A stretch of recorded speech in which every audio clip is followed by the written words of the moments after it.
If you're looking for Magic cards, look no further than Flipside Gaming. They have all the latest Magic singles and product that you need to actually leave the house and battle in Magic the Gathering. And right now, if you would like to save 10% on your orders from Flipside Gaming, use the promo code CGB at checkout. That is promo code CGB.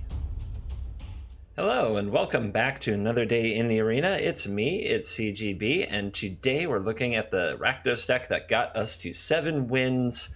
So 7-win Rakdos, and with Allegiance on the horizon and some spoiler cards already coming out, check out your favorite spoiler website if you want to see them. I recommend Scryfall. I've always been a fan of mythicspoiler.com, but Scryfall is absolutely...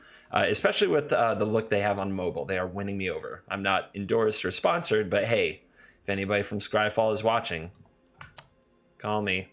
And here we go. Let's check out the deck.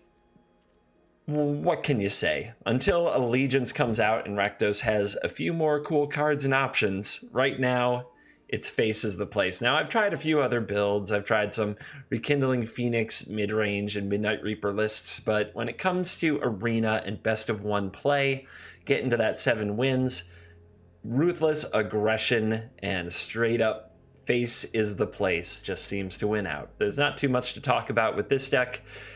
Some people will question the use of Evolving Wilds instead of Cinder Barons. The idea is that if you have to turn 1 Evolving Wilds, your turn 2 Dragonskull Summit is untapped, and your deck is a little thinner of mana. But don't make a big deal out of mana thinning.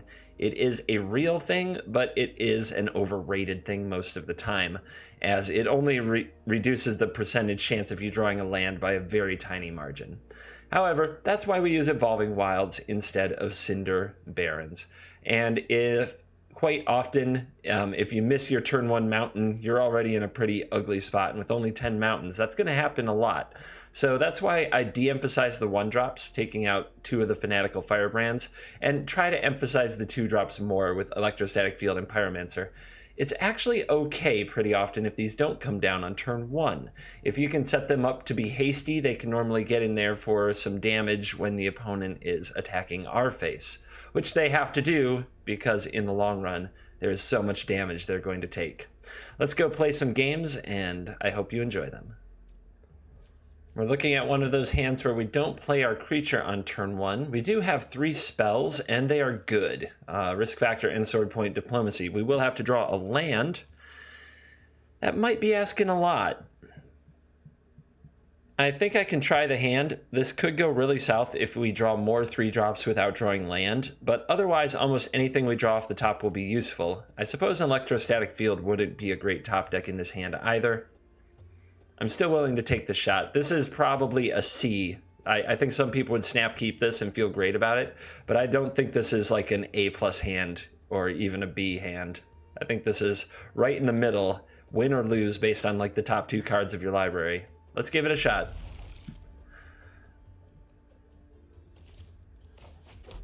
And we'll prevent the opponent from knowing what wickedness comes their way by waiting until their end step in true esports fashion to crack our Evolving Wilds and go fetch a red source. Now they know the color of their demise. And right off the top, voila, Sovereign's Bite. So untap black mana. Could be Golgari, could be Chromatic Black. Those are the 2 decks I think of. There's also Black-Blue. In either case, I think that playing out the Ghitu Lavarunner gets us in trouble. I don't think it will get there. I think we could play both of them and they could die before they do much damage. But as long as there's 2, I think it's better. You know what? I'm worried about Golden Demise. I'm worried about Moment of Craving. We have to make sure we get damage. But since we're on the play, I think we take the shot. Because if the opponent removes 1, we still get a hit with the other. Ooh, we've got pausing there. Is that a fungal infection? Do I detect a fungal infection in your hand? Well, turn 2 Search for Azcanta is a wide open door, baby. Unfortunately, I did not draw a 1-drop. which spells to use. Let's open up the door with the Sword Point Diplomacy. Get some cards cooking. Look at that. I mean, we'll see what they're willing to pay 3 life for. There's another wizard in there, which makes the wizard's lightning better. Honestly, paying 3 life for these is kind of... I think you just want to give up the draws, because at least make me spend the mana to cast the spells, but that just means I got a 3 mana draw 3. All of these are probably not worth 3 life. You'd rather I paid mana than not pay mana to get that 3 points in. But that's just a tough spot to be in, and that's why Sword Point is so fun here. Here's a Thought Erasure. Oh, yes.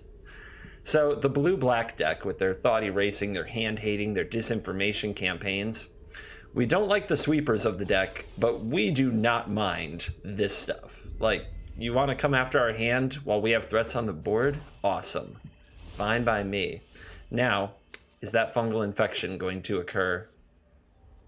If so, we can always shock the critter away, but I don't know if we even want to, considering that our opponent's getting into ritual territory and we could be face. So, yeah, let's get in there.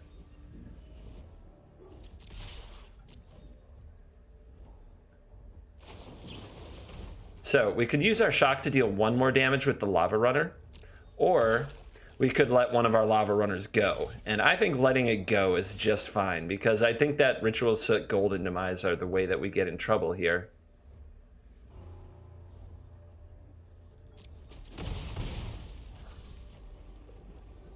So, burn turn. While they're tapped out, we could use Risk Factor. But then we would have to discard a card to hand size if we don't hit a land. I'm willing to take that chance.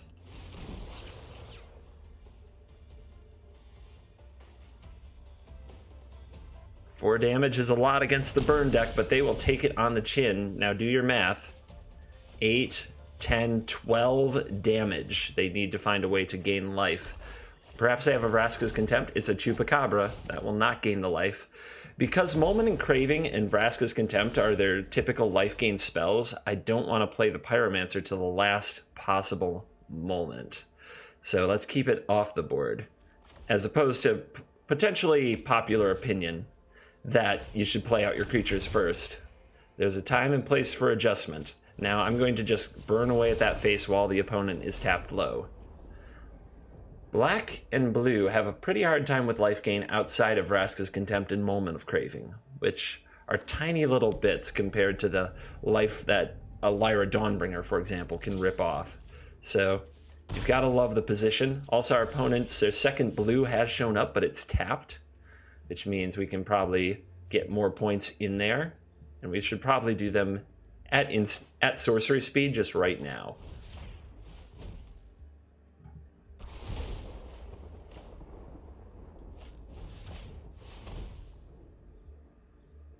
Before they untap that second blue source and have Sinister Sabotage available, we'll set their life total to a tiny, tiny amount and see where it goes.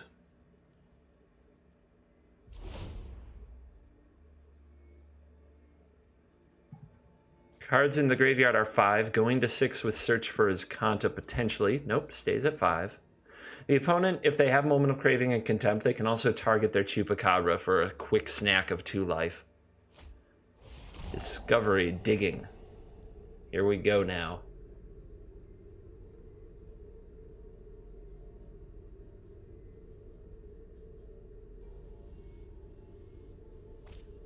Eldest Reborn to the graveyard. That's now 7 in the graveyard for Azcanta. We're coming up on the crucial turn. No attacks and 3 mana open.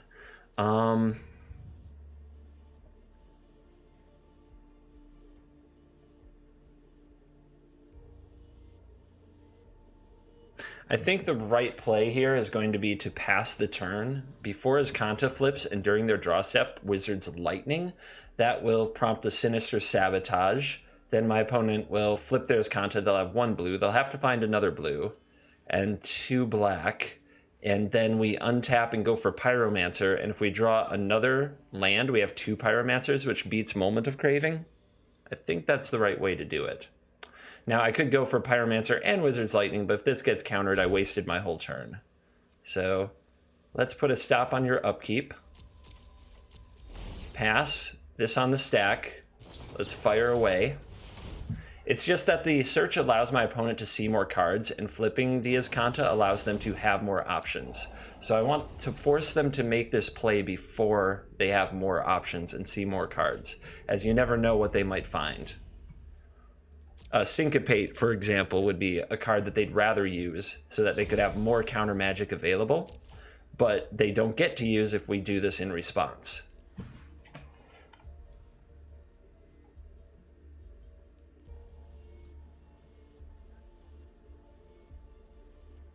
And the big turn sequence is coming up here. Thought Erasure going hand, that taps them low. I think they see that their demise lies within. You can take one of my Pyros, but you can't take both of them. Good game, I will reciprocate. But blue-black is not in a happy place in the matchup, that's for sure. So we took advantage of a good matchup for us. Well, this hand has the colors we need. It has 3 lands, so we get Sword Point. We have both Lightning Strikes with an Electrostatic Field on the play. I'll keep it. Not having a turn 1 is sad, but like I said, this deck doesn't usually focus on that as much as other burn decks, and hopefully the field can increase our damage output and help us get there. We're also in a fine place against Wildgrowth Walker, with Golgari being as popular as it is.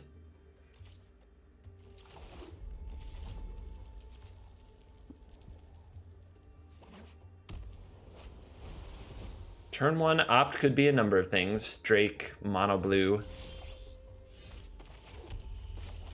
Jeskai control, who knows? Simic Turbo Fog, but there's a mountain. Begin the Drake Fest. Alright, a Viashino Pyromancer off the top is pretty good. It's tempting to go for a Sword Point, but I think I'd prefer to Pyromancer Lightning here just so that I have the threat of some creature damage on the battlefield. And make our opponent use some time or their turn to answer the creature damage. 3 mana is what? Enigma Drake, you betcha. Let's head upstairs.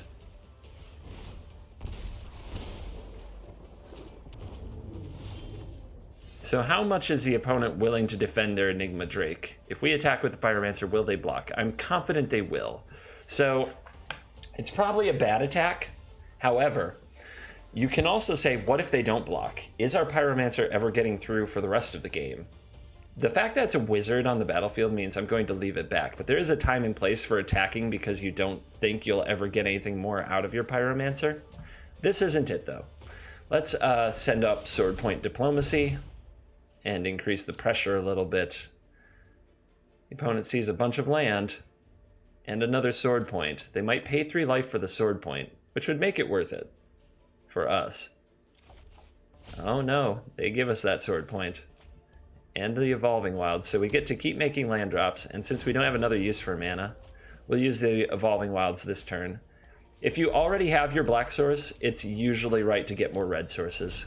The deck uses red a lot more, and has a lot more cheap red spells that you need to use in a turn than black.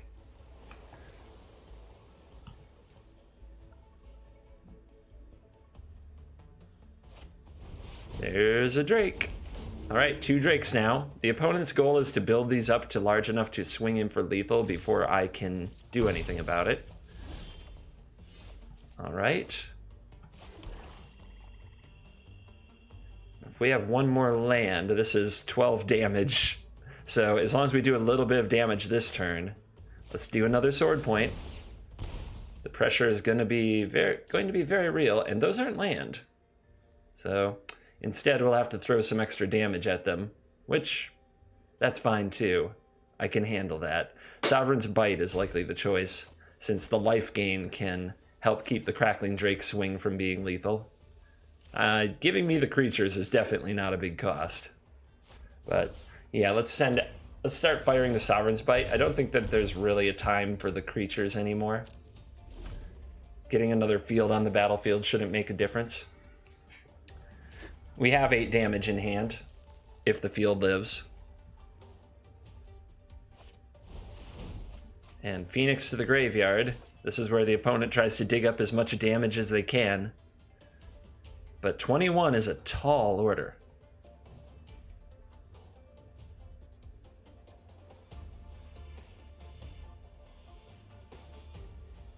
Maths. Discovery.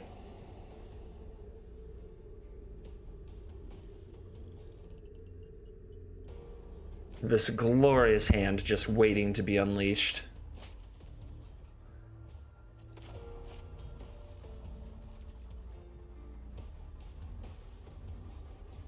Surely one more thing. It's not even, they haven't found a shock, which is also a big deal to deal with anything.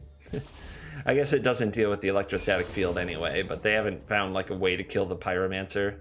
They've just put bodies in the way, but that means the bodies can't be attacking. And when they're not attacking, there's no clock. When there's no clock, I will just draw enough burn spells. That's how the deck plays. Given time, we just draw enough burn spells. We'll just make a full stack.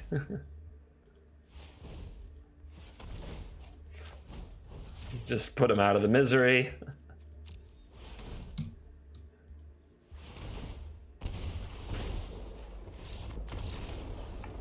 Show all the burnies.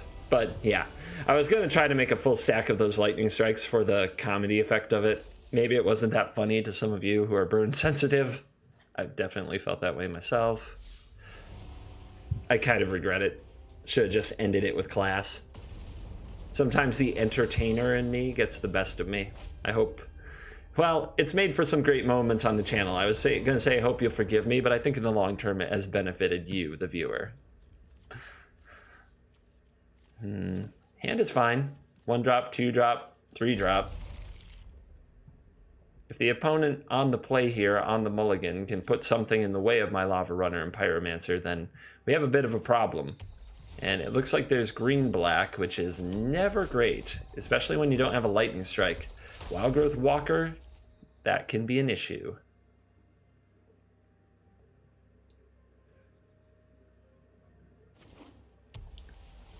Okay, with no second play, I like going with the Pyromancer because the chip damage we might get in from the Pyromancer attacking next turn outweighs what we can do with the field, I think.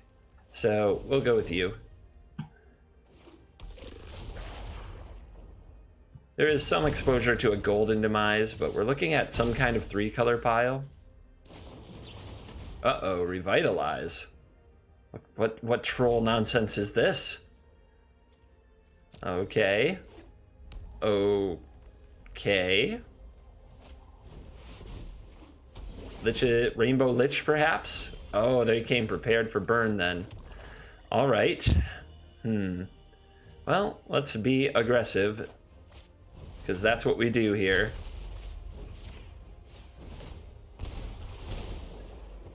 They can gain a lot of life. We can do a lot of burn. Who will win?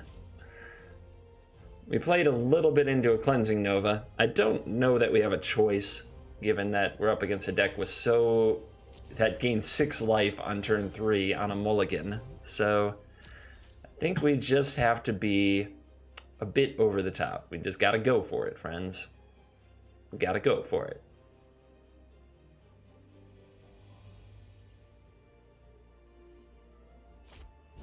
Divination, draw 2.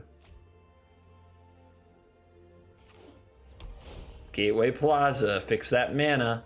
We could be looking at Lich's Mastery very soon, but we could punish the hell out of that with all the damage we can do. So I don't think they can do that. I think they have to clear the board before they can Lich's Mastery, and even then, we can probably get at them pretty good. They only have...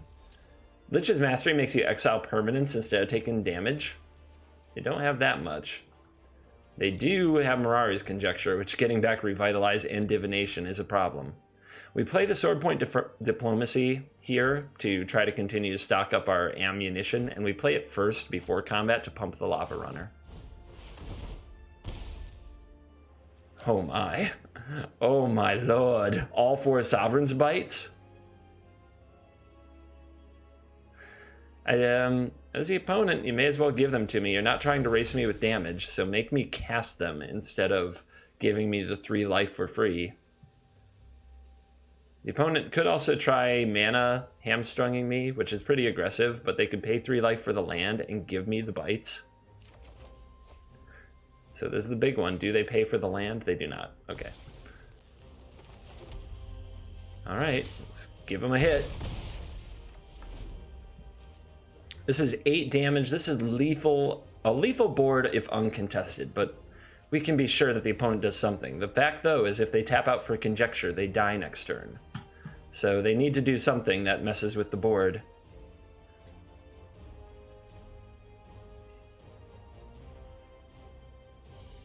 Checking out the field. Yep, that means that these each do 4 because of the field. And this is 5, 6, and this is, 9, 10, 11, 12. So 4, 8, 9, 10, 11, 12. Whenever you cast an instant or sorcery, 1 damage. It can be black. It doesn't have to be red. This hand is so ridiculous. It's just making me smile every time I look at it. All right, Mastermind's Acquisition. They are searching their library. I have to assume Revitalize?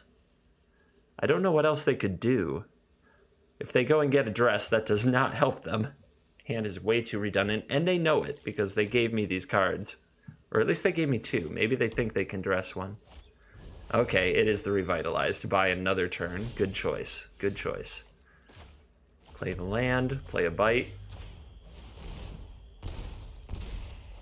Play a bite.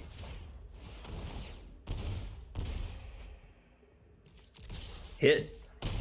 Down to 3 life. The graveyard has 4 cards. The battlefield 1, 2, 3, 4, 5, 6, 7, 8 permanents if they play a Lich's Mastery with 9, 10, 11, 12, 13 cards in their hand. So they essentially just went up to 13 life. Right? 1, 2, 3, 4, 5, 6, 7, 8, 9, 10, 11, 12, 13, 14, 15, 16. Okay.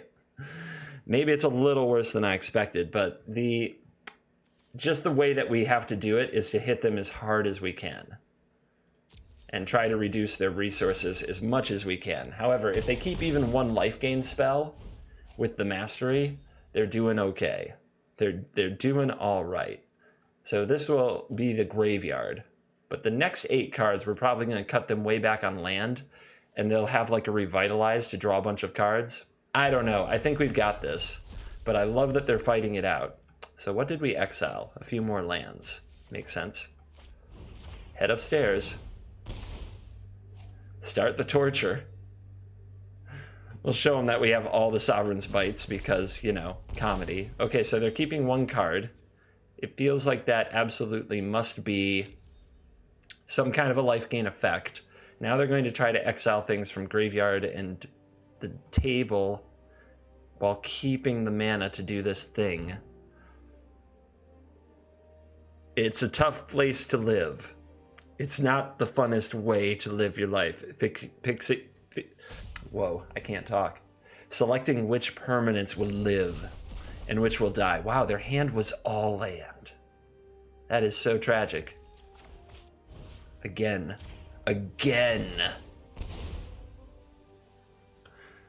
Just the torture, the pain.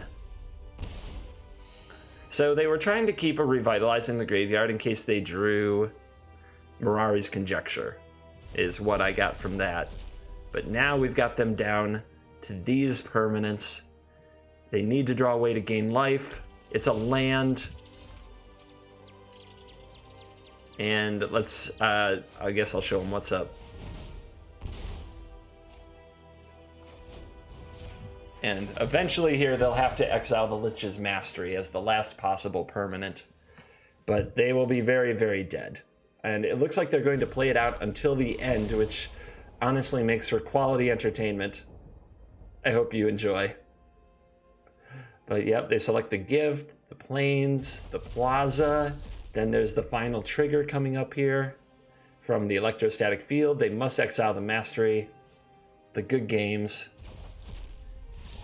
And that is the end. So the burn deck had to take the opponent to -14 to pull it off, but pulled off it was. We're on the draw, so right away the hand can't be an A, it has to be a B.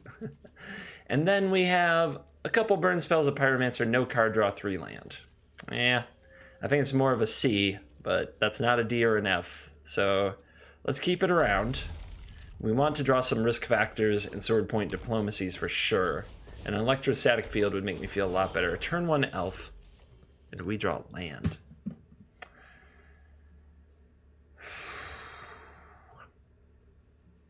I mean, we're always supposed to bolt the bird. We're supposed to. I just don't know if this hand gets there with that strategy. It has too many lands. But being on the draw, I don't think I have a great choice.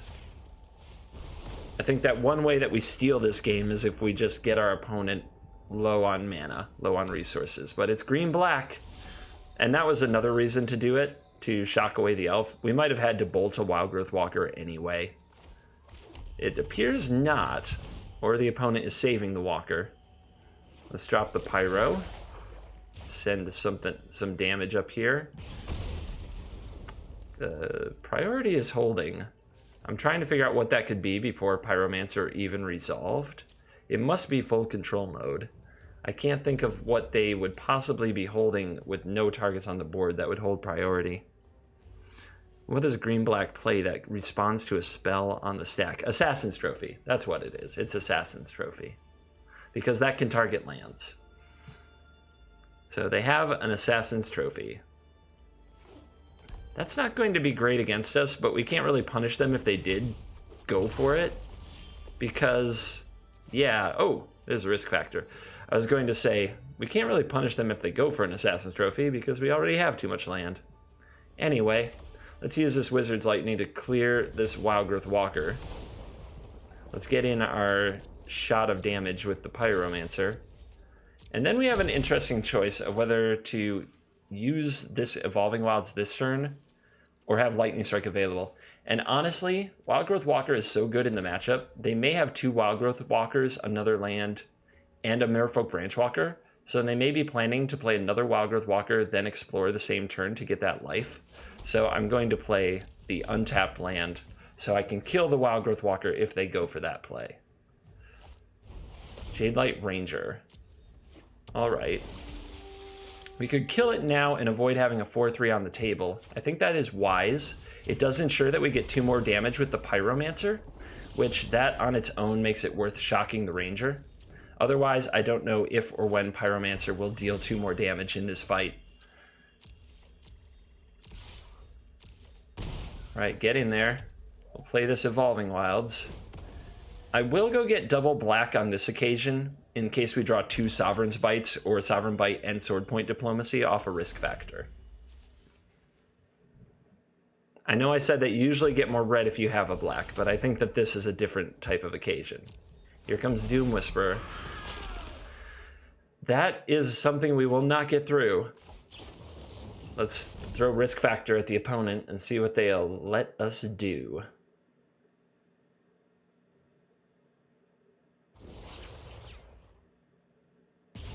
Four to the face. Another Pyromancer off the top. I think we risk factor the opponent and see if they're willing to take another 4 to the face. And I think we do it right now because we may want to hit a land drop and play another 2-drop this turn if they let us draw the cards. But yes, the clock is certainly ticking now with these risk factors. Tough decision. I would probably let my opponent draw cards if I were in their place, but I don't know what's in the hand. Oh my. All land? That's kind of tragic.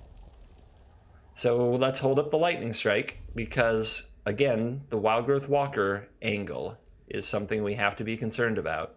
The opponent setting up a turn where they can play Wildgrowth Walker and a Jadelight Ranger on the same turn.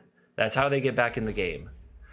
So we want this Lightning Strike available. Then we'll have to make a decision if they don't go that route. We have to make a big decision on whether or not to Lightning Strike that face.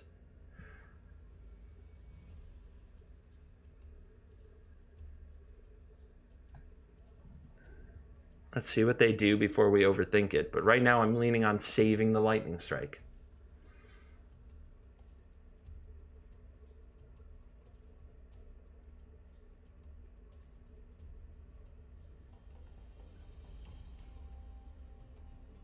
There's nothing wrong here with the opponent taking their time on the decision. It is a tense one. And they are killing the Pyromancer so that they can get the Doom Whisperer attacks going.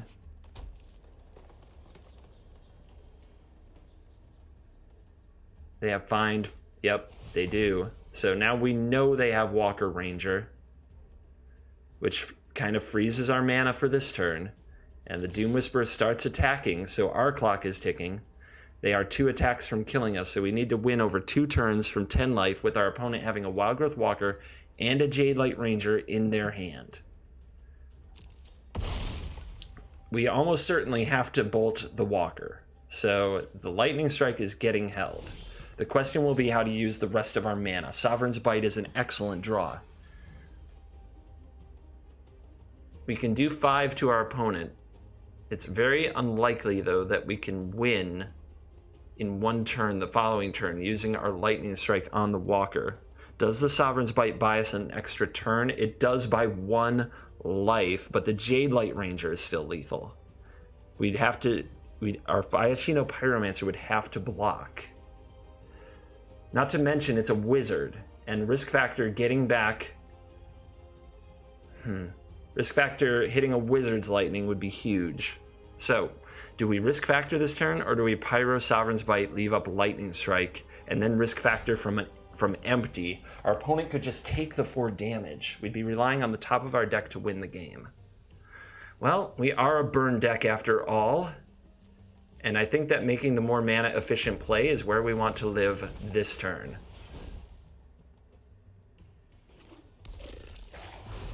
It is sad that we probably won't get the time we need for the risk factors.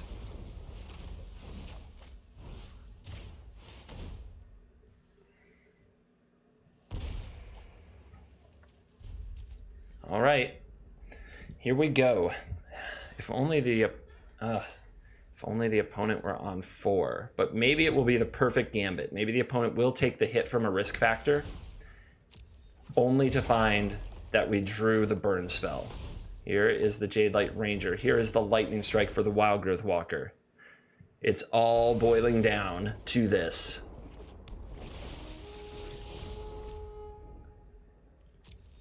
There's a Karn on top of the deck. That won't save the opponent. They're going to bin that.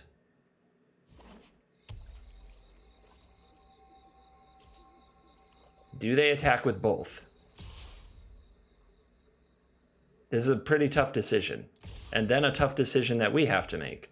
So if we take it, we go to 9, which makes a lethal attack next turn if it involves the Ranger and the Doom Whisperer. If we take 6, the opponent cannot have a lethal attack next turn. But what if we draw Wizard's Lightning?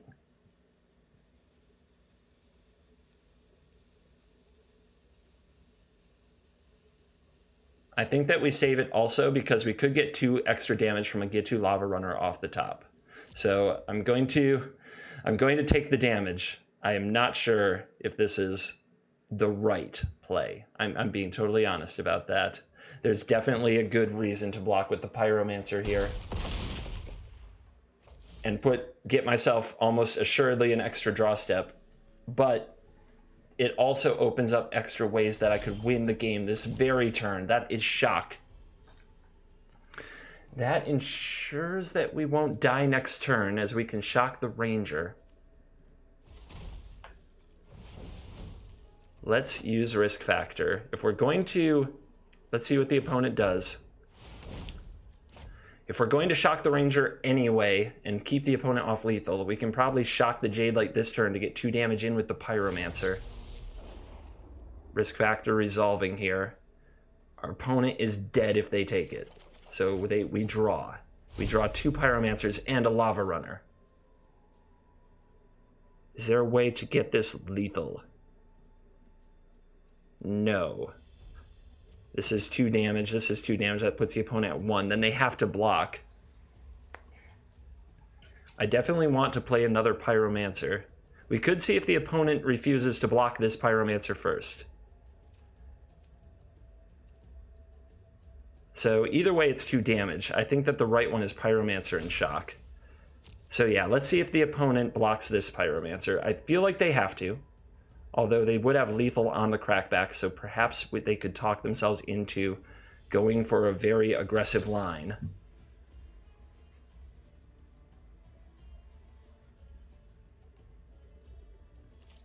They have that Assassin's Trophy, right? If they use that, I do not win if they use that. We're going to damage. Okay. Give me that red mana. So now...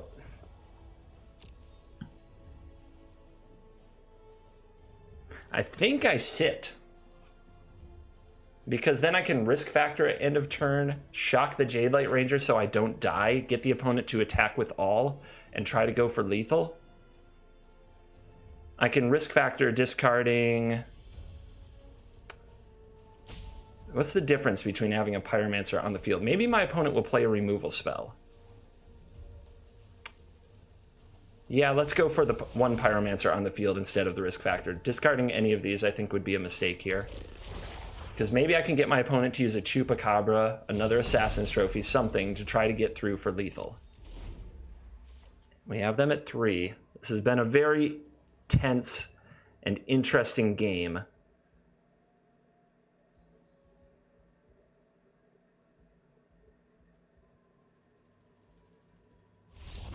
They're going to concede. Wow. They didn't even try to go for any kind of swing, so they must not have had a removal spell. It's interesting that they could have also tried to Doom Whisper for one if they wanted to play aggressive, but it looks like they just took the card off the top of their deck, and it didn't work out. All right, I can certainly try this hand. I am going to regret getting a Black Source because of the multiple Wizard's Lightnings I would love to cast off this Pyromancer, but we will keep it. This is the place where Cinder Barons would be a lot better than Evolving Wilds because of how badly we need the red mana to go pew, pew, pew. So last time we withheld information by not fetching until end step. This time I give away information by fetching first and showing the Black Source, because it usually takes people off the trail of burn and makes them think that I am playing Golgari. And what does that matter? Well, some people do base their turn 1 decisions around what they see from the opponent. Every now and then that comes up, but it's very rare. It's the 1%. You can decide just how much you want to curb your habits around that kind of thing. Oh boy, blue-black. The fun matchup.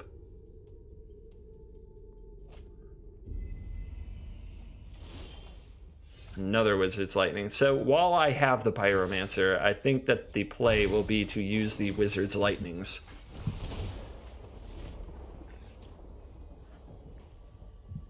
And I'm doing it now so that they don't get countered by Sinister Sabotage. And there is a clutch land that produces red mana off the top. Get them. And now we will play around the counter magic by saving all of our effects for instant speed. And I'm going to keep prioritizing Wizard's Lightning because, well, because while I have the cost reduction, we want to get it played. Head upstairs. Will we see a Sinister Sabotage? We see a removal of Vraska's Contempt for the Pyromancer. Let's get the last Wizard's Lightning thrown out there then. Now, if the opponent had done that on their turn, I guess they just made this land drop. Forget what I was going to say. Not important. All right, get in there with Firebrand. There is a case for not attacking with the Firebrand because that leaves it invulnerable to another Vraska's Contempt or another Moment of Craving. Let's also play around counter magic by going straight to face right now. This means if we untap this Firebrand, we win, which means the opponent has to kill it on their turn, which means it's hard for them to hold up counter magic, which means the risk factor is likely to resolve. I'll discard the risk factor. It has Jumpstart. so that's perfectly fine. We can still play it next turn if that turns out to be the line, and the opponent is out of there. A very similar hand to the last one. We'll keep it. I like being on the play. Unlike most decks in the meta, the matchup you like the most here is control.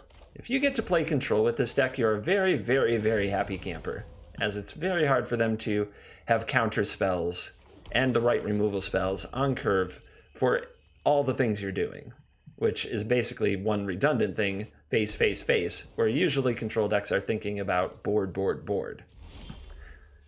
We're going to need to top deck a land. We'll play the Pyromancer here.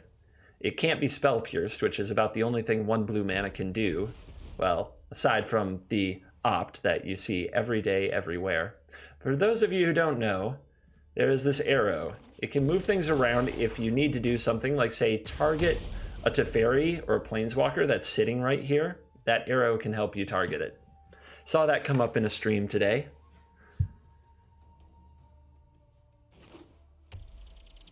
May as well throw out the little tidbits for the people. Drawing the land off the top, clutch. Let's see if the opponent will take this Pyromancer's face damage. Hiya! They turn to the deck. What do? They shock the Pyromancer. A stunning turn of events. So, Sword Point Diplomacy is an option. It would take us up to 7 cards, so we wouldn't have to discard, and it would not get countered. Pyromancer is another option, and Pyromancer is a good option because it threatens face damage, but it's a bad option if the opponent is to play an Enigma Drake, because Pyromancer can't really go through that. Not to mention I don't have a Wizard's Lightning to worry about cost reducing now, but I might in the future. Therefore, I'm going to go for the Sword Point Diplomacy, and I'm going to write off getting through on the ground, at least for the time being. Our opponent could have Spell Pierce. They do. It's a bit of a punish, especially if they don't play a Drake here. If they do play a Drake here, it didn't matter. They do not. Okay, my bad, everybody. Here, I want to play the Electrostatic Field, I believe. That way I start getting action off cast triggers, although I get no value from it at all if my opponent Lava Coils it. So maybe it's better to Pyromance. Now our opponent could have a Sabotage open, but I'm guessing they're Drakes. And the version of the Drake deck that everybody plays these days doesn't use cards like Ionize. It uses Spell Pierces, though. I smell another shock.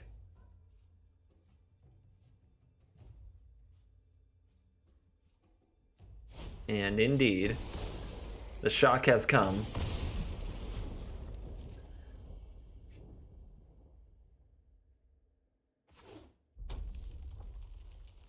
Will it be a Crackling Drake? It will be a Search for Azcanta. So our opponent's without a threat, or if they have a threat, it's a Niv Mizzet.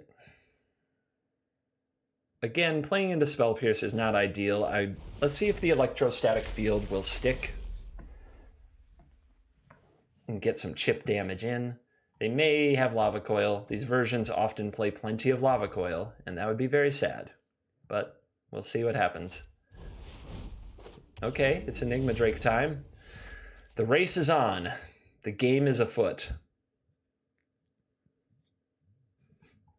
They could have another Spell Pierce, but there's not much to do about that. For mana efficiency, I could play the Firebrand, but it can't even attack. Not into the Drake. So I think the highest upside play, if it resolves, is a Sword Point Diplomacy. And it resolves, and there are 2 risk factors and a Dragonskull Summit. That's interesting, but I'm scared that it will take too long. I don't think I'll have time to play the risk factor game as much as I'd like to. The opponent's taking 3, though. On one of the risk factors? Wow. I'm actually amazed, and I'm very grateful for it, because I don't believe I have the time to do all the damage I need to with the Drakes starting to tick up. But this deck is not as explosive as the other Drake decks, and we just found out they don't have a Spell Pierce, at least at this time. They've been a shock. They're up to 6 cards in the graveyard with 3 shocks spent. There is a Crackler, so the clock just got a lot more real. And the mana up you can guess is Dive Down, but they often play up to 3 Spell Pierces, so we're not out of the woods on that card. Here comes damage. Now, because the opponent probably has Dive Down, taking out the Drake really is not an option. But what we definitely do want to do is play Sovereign's Bite here. And gain that life and make it harder for the opponent to get to us. We're now at 18. We could play another Sovereign's Bite, and I think that puts us within lethal range next turn. And I'm going to go for that and try to make it as hard as possible for these Drakes to finish me by going up to 21. And then pass the turn and hope for the best.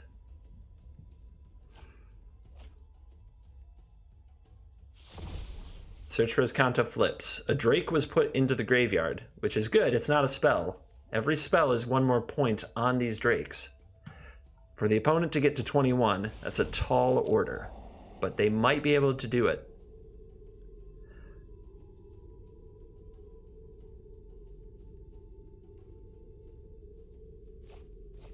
And this is that moment where we go back to exiling one of the risk factors and paying 3 life.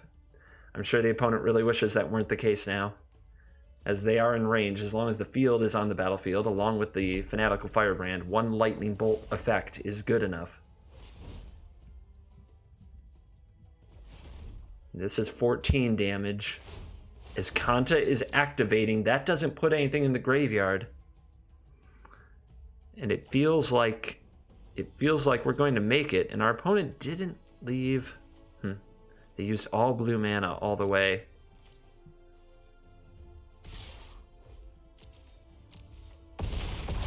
My turn. No blue mana available means this is as good as gold.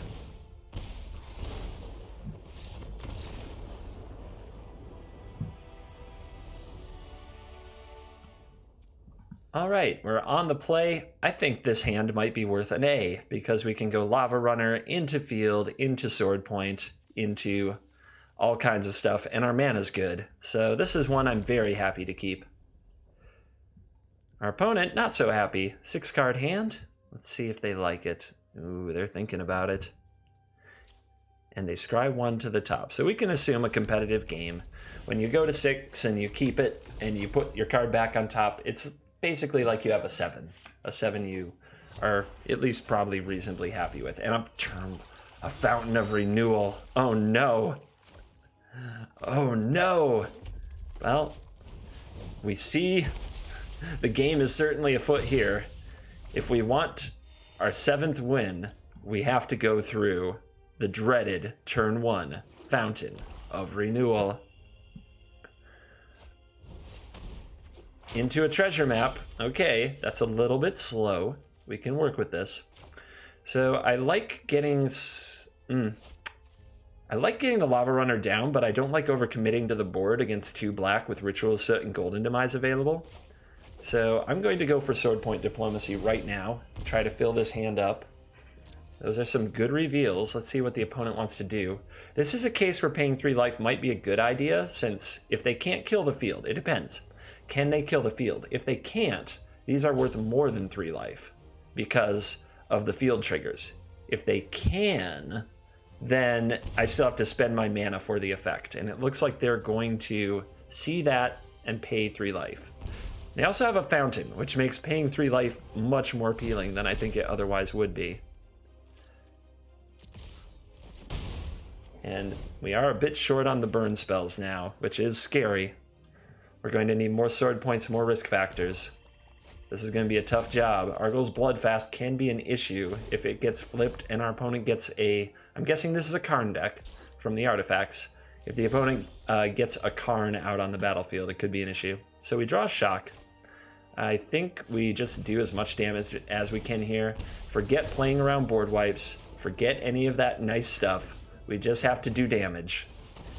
We just have to do all the damage we can and hope for the best. Because if our opponent has Ritual Soot, so be it. We can still top deck a burn spell and win. And if they don't have Ritual Soot, we're just going to need all of the damage. A Karn Construct, sacking for life would also be really frustrating. but the treasure map hasn't gotten to flip point yet. They're scrying. Now remember, they kept on top last time, and they kept on top this time. We have to assume they have Ritual of Soot or Karn. I mean, if they kept something like a Vraska's Contempt, I just don't know if that's good enough.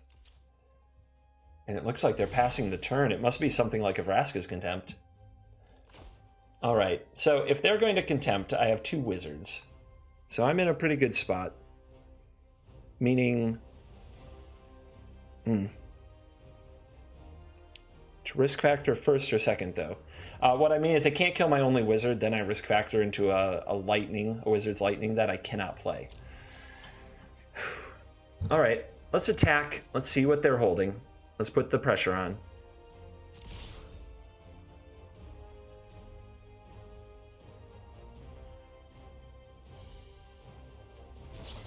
There's the Contempt.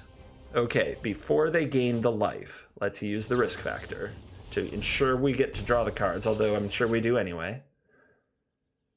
And we just need the right spell, and we did it. Wow!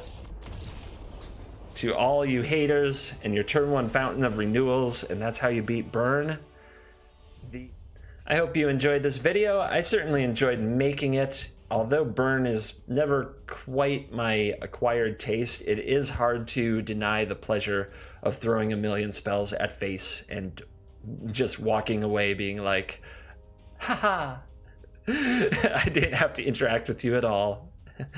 I'm never one to turn down a good barbecue. Thank you so much for watching.